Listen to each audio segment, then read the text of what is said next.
Hello MetFi family, today I'm taking you on an exclusive visit to the Evermoon offices here in Bangkok, Thailand. As you know, Evermoon is the most recent project that the MetFiDAO invested in on behalf of the community. And today we're going to get a behind the scenes look at their offices and talk with their founder and CEO, Victor. So come along with me and let's take a look.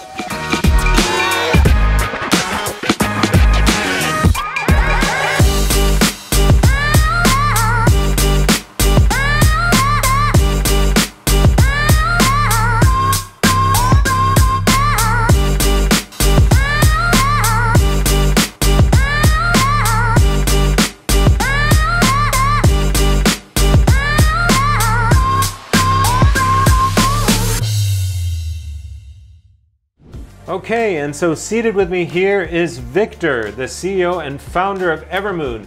Hello. That is our latest partner with MetFi. This is the project that MetFi last introduced to the MetFi community and last decided to invest in with the vision of finding, incubating, and supporting new Web3 and Metaverse projects that will bring value back to the MetFi community. So Victor, thanks for having us at your offices. We're at the offices of Evermoon here. Sawadee Kap.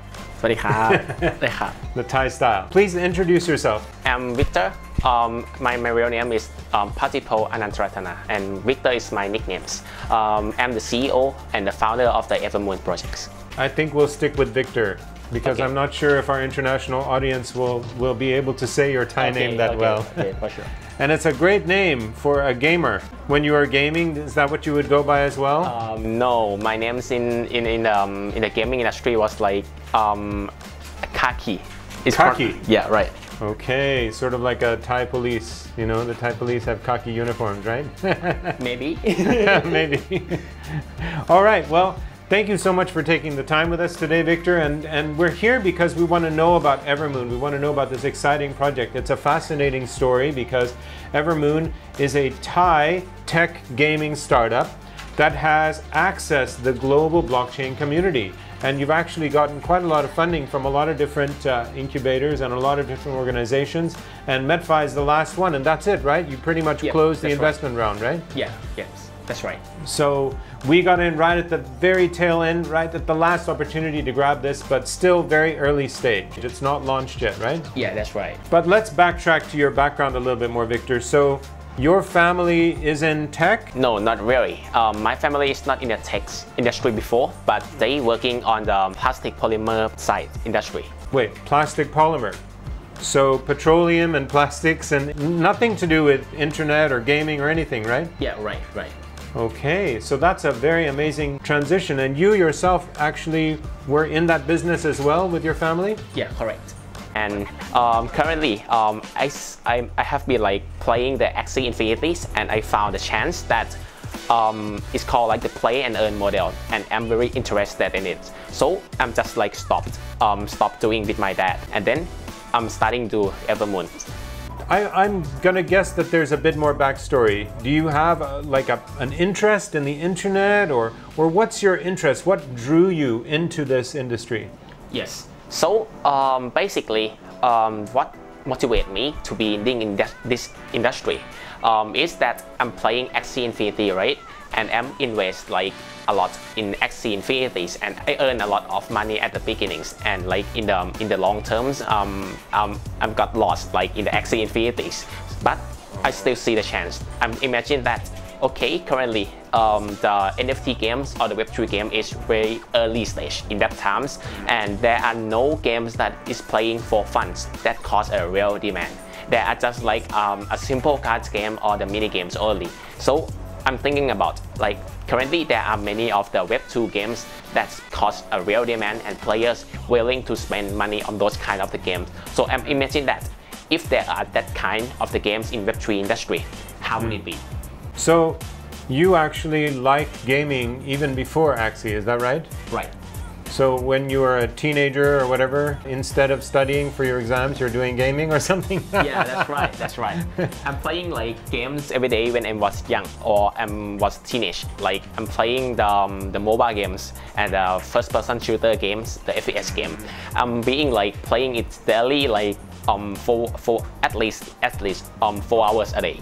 4 hours a day, every day, playing games. Okay, on mobile and on PC maybe, or and you actually did quite well, right? Yep. I'm playing the Arena of Failure, like in Thailand name is called Realm of Failure, and I'm playing this game like until it at the opening of the games, like at the first day of the openings, and I'm also like participated in the beta. And what I found is like I'm playing it until like I'm becoming the pro player. The pro player is the job in the esport, like for the gaming competitions. And even I'm being the pro player, I'm just like getting a little money from the games.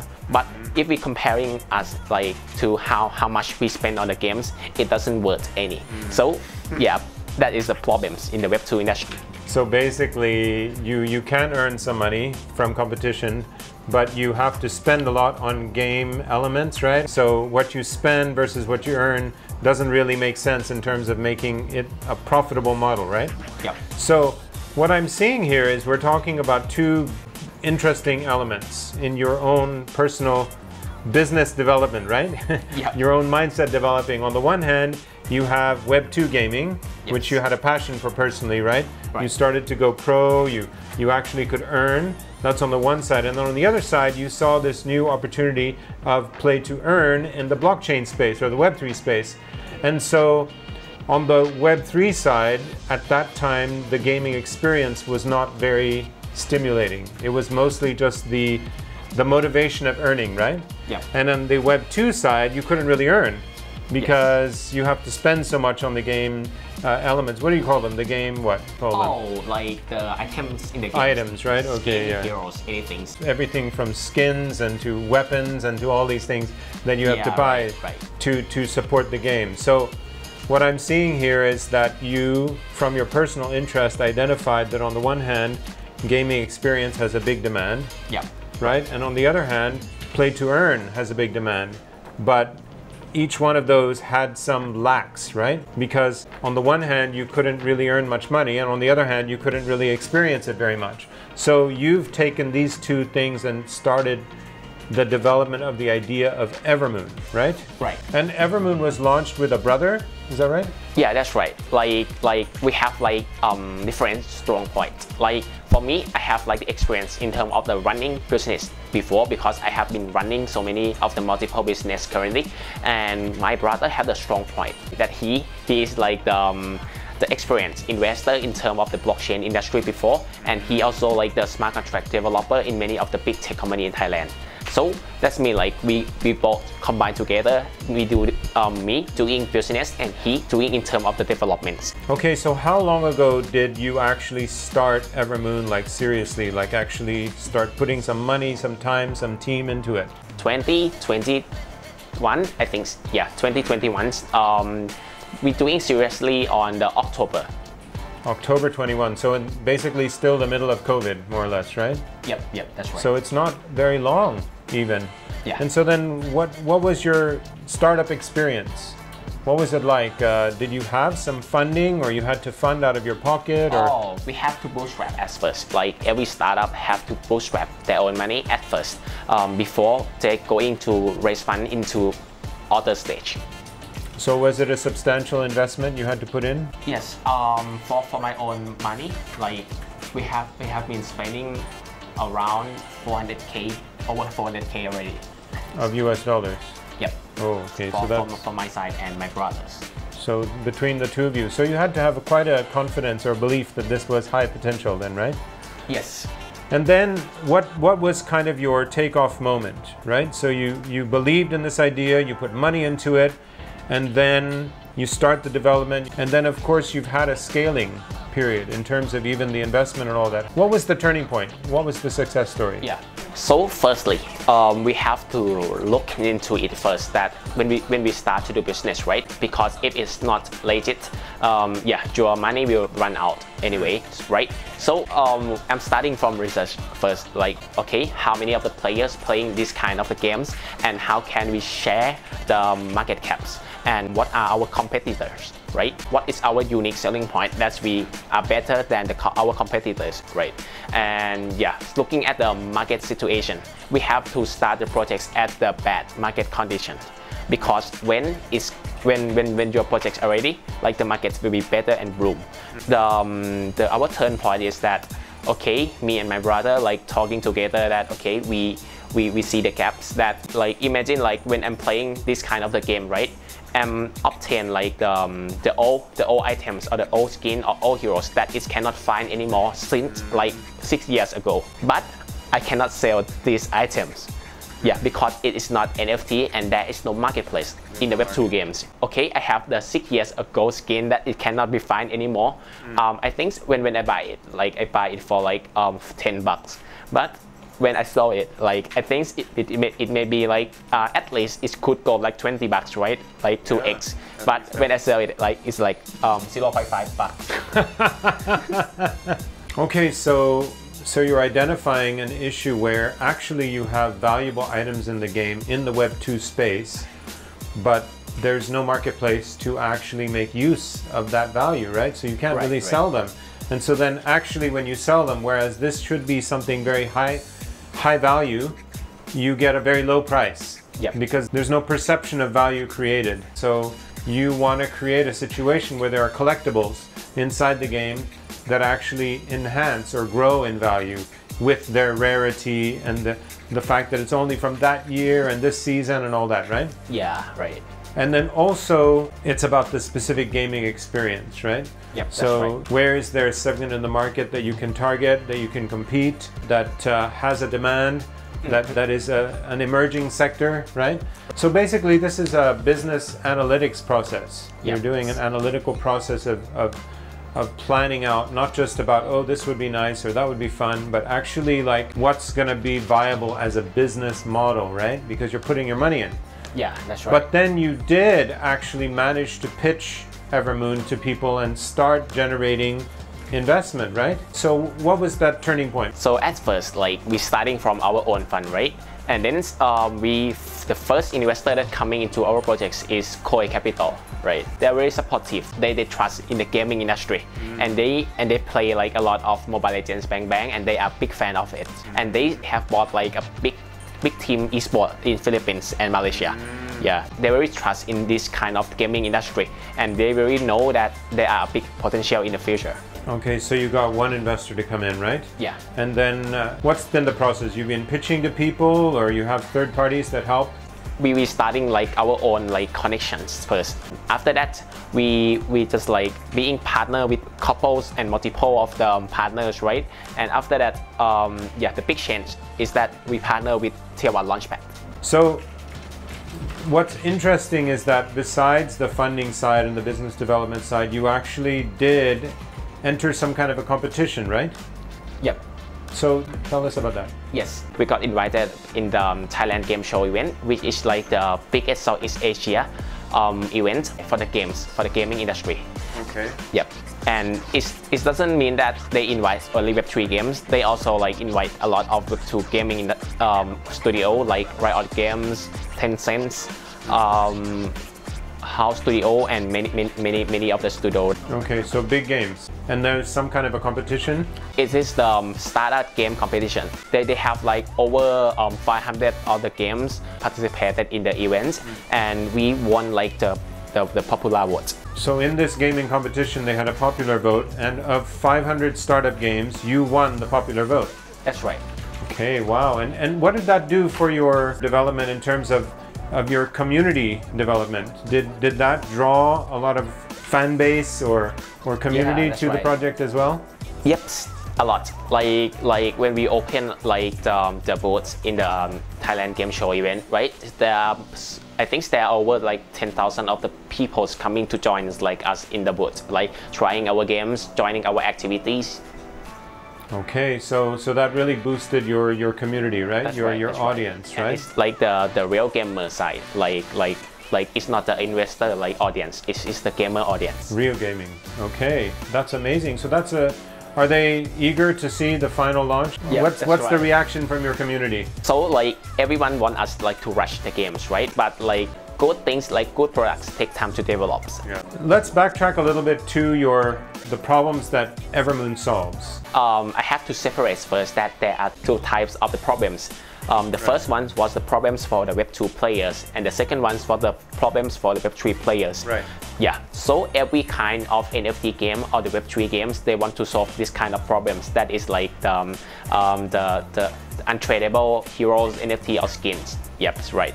But when everything can be tradable and it is fair, like demand direct to supply and supply direct to demand, right?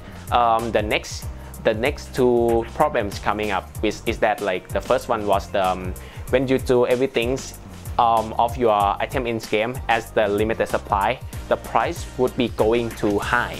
The reason is that, like, that you have like the hundred of supplies, like hundred of the sort in games, right? But if it was like the multiplayer games, there are 10,000 of players coming to play your games, and what it costs, like the price of the sword would be going 100 times, 100x higher, right? Yeah, this is the first one. And yeah, many of the NFT games solve this kind of problems by doing everything as the unlimited supply. Yeah, and that caused the second problems, which is like the price is going too low. Imagine like the games sell the item as the price of 20 bucks.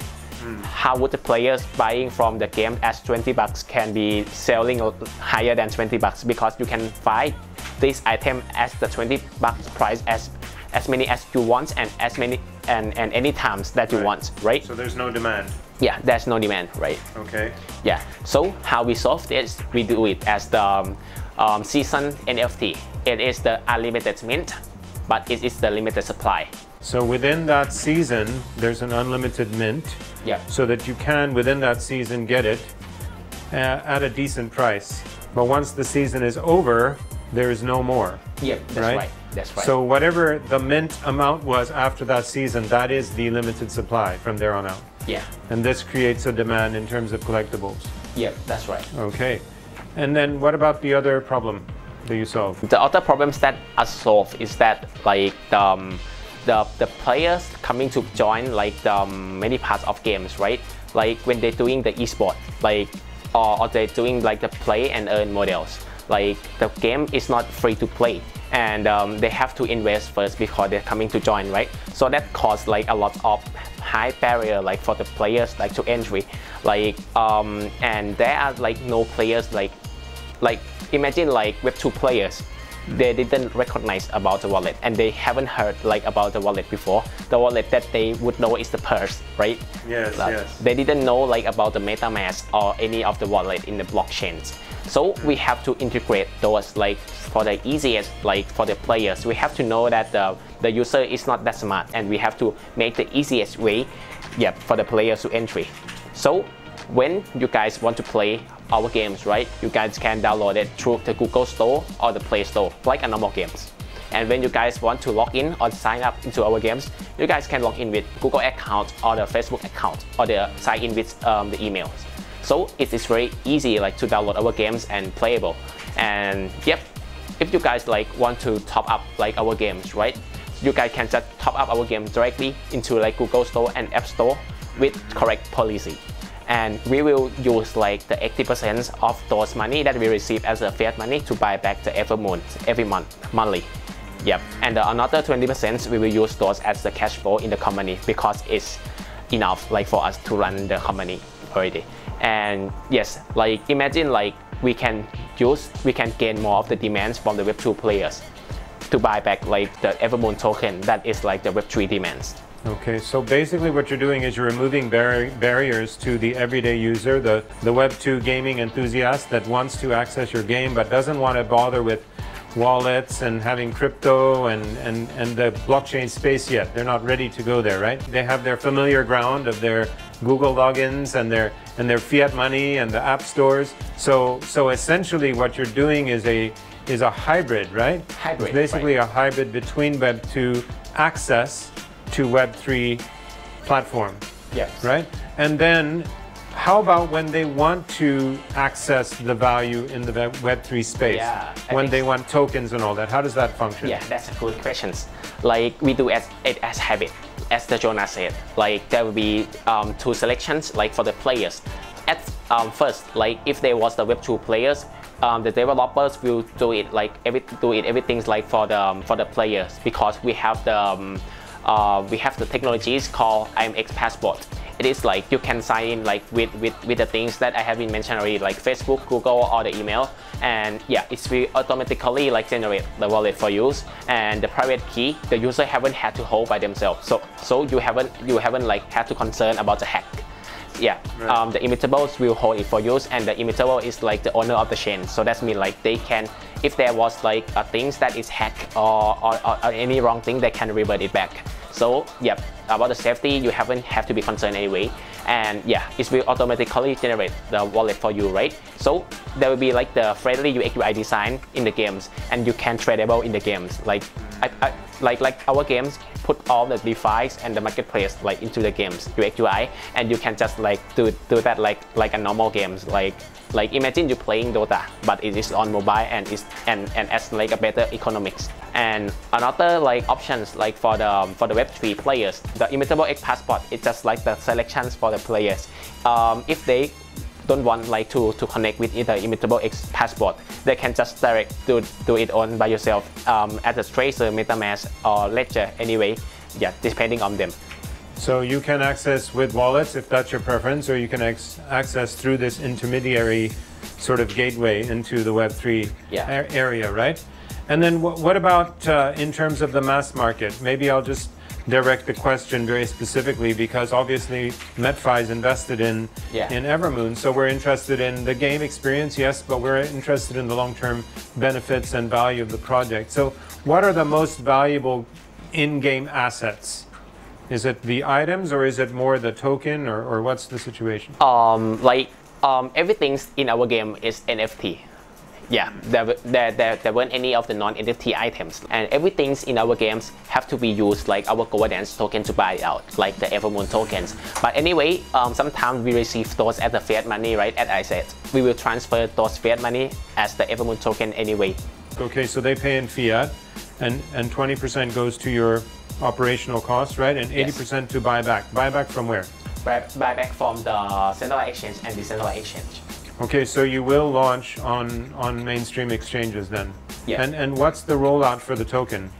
What's your roadmap? So our tokenomics will be we're planning like to IGO at the mid-August, early to mid-August. Just this a few months from now? Yes, right. Oh wow. Okay. So then it will go public with both. I guess you probably can't say what centralized exchanges yet. That will be an issue, but you will go onto the DEXs pretty much right away. Right. And what's the blockchain? Immutable chain on the layer 2 of the, it is the layer 2 on the Ethereum. So that's mean like the token will be listed on the Ethereum. But when they want to use any of the DeFi or trade, the NFT is on the immutable chain. And this helps to solve gas fee issues, right? Yes, right. That's right. It's zero gas fee. Zero gas fees? Yeah. How does that work, technically speaking? Like, because obviously Ethereum has that as a main part of their ecosystem. So it's work like this, right? When you guys want to do any of the transaction, even on BNB chain, Ethereum chain, Arbitrum chain, or any chain in the world, right? There is like a huge gas fee. The reason is that when you guys want to do any of the transaction, it's like, okay, this player is doing as this transaction like directly. One player is equal to one transaction, but Immutable is the layer 2 chain on Ethereum that is doing like for the gaming industry to solve this kind of problems. It is like to combine the transaction together. Like imagine like 10 players use only one transaction. So that means like, yeah, the price fee will be a lot lower, and yeah, it is zero gas fee on the immutable chain. What about the gaming experience? Evermoon's games, like the quality would be like the normal as the similar games that the normal players cannot like separate. That it is like, okay, this is the quality of the Web3 games, or this is the quality of the Web2 games. Our games will be similar as the normal games as you guys play every day, and the mechanics and the graphic quality would be fun like a normal games also. But it's add more on that, like it shares some of the revenue of the company back to the players. That means like players coming to play the games, they can earn some money back.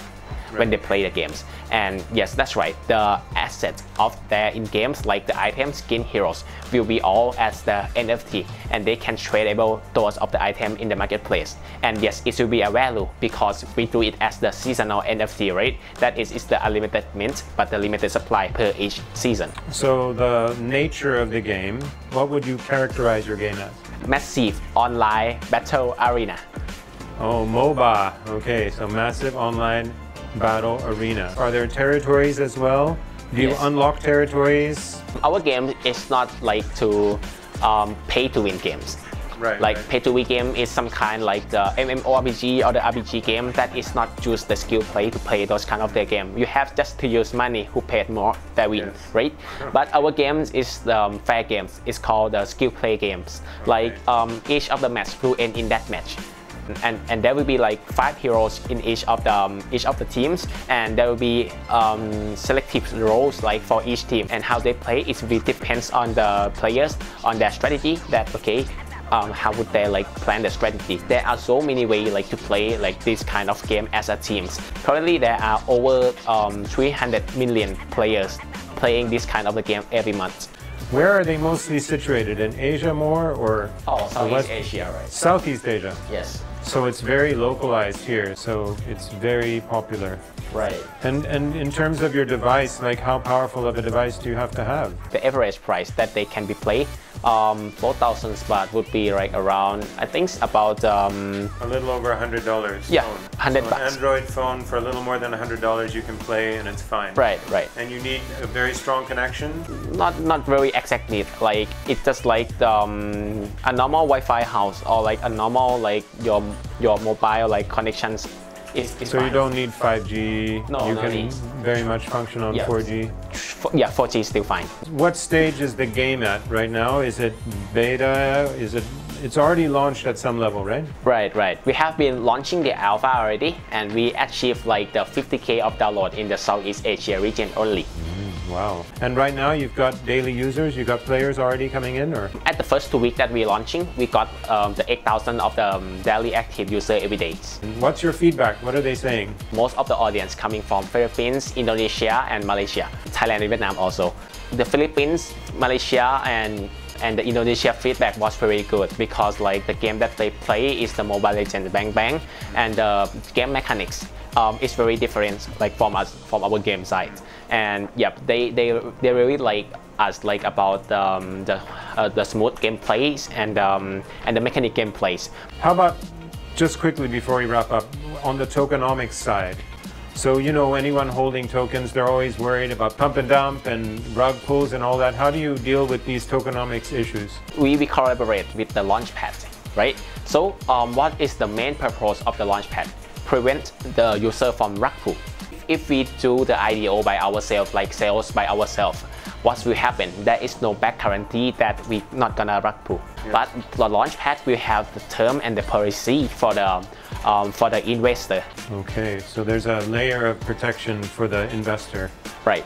That you have to comply with those terms and conditions or refund the money. Right. That's fantastic. Well, thanks so much, Victor. That's been very illuminating. Do you have anything you want to say to the MetFi community or to anyone? Yes, sure. So thank you, MetFiDAO communities, like for supporting us always. Like you guys are very cute. Like you guys always coming to follow us on Twitter and always like make the reactions like to our posts, every post like on Twitter, on the Facebook. And if the community want to buy the token directly, it will be at the mid of the August. Currently, there are no any of the sales on the Evermoon available. So that's mean like if there are any currently, it's a scam. Oh, okay. So if you see any, that's a scam. It's a fake thing. It's not the real thing. It's not been released yet. We really appreciate you taking your time to share with the MetFi community and with the world about this awesome opportunity. Make sure you follow Evermoon in whatever social platform you like, and make sure that those gamers out there go ahead and try it. You can go straight to the Play Store and the App Store, right? It's already there. You can sign up easily. You can start enjoying some gameplay and the experience of Evermoon. Thank you very much.